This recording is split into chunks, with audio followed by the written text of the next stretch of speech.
السلام علیکم ناظرین، آج ہم آپ کو انتہائی افسوسناک خبر سے آگاہ کرتے چلے۔ یہ خبر ہے 17 سالے لڑکے کی جو جوانی میں ہی بستر پر آ گیا۔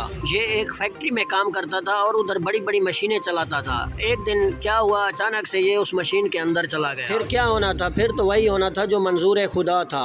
اس کی دائیں سائیڈ کی ٹانگ کٹ گئی اور ٹانگ کے ساتھ اس کی سب کچھ کٹ گیا اور نفس بھی کٹ گئی۔ ہاں تو ناظرین، اگر آپ ہمارے چینل پر نئے ہیں تو سبسکرائب تو بنتا ہے، جلدی سے سبسکرائب کر دیں اور ساتھ میں دیے گئے گھنٹی کے نشان کو بھی دبا دیں تاکہ ہماری ہر نئی نوٹیفیکیشن آپ تک بآسانی پہنچ سکے۔ ہاں تو ناظرین، آپ کا قیمتی وقت ضائع کیے بغیر چلتے ہیں ویڈیو کی جانب۔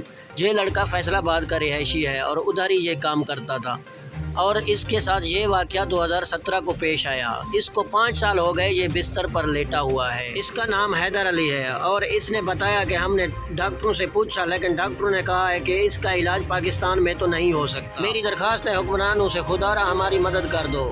ہاں جی ناظرین، اگر آپ کو ہماری یہ ویڈیو اچھی لگی ہو تو لائک بھی کر دیں اور دوستوں کے ساتھ شیئر بھی کر دیں اور کمنٹ میں اپنی اچھی رائے کا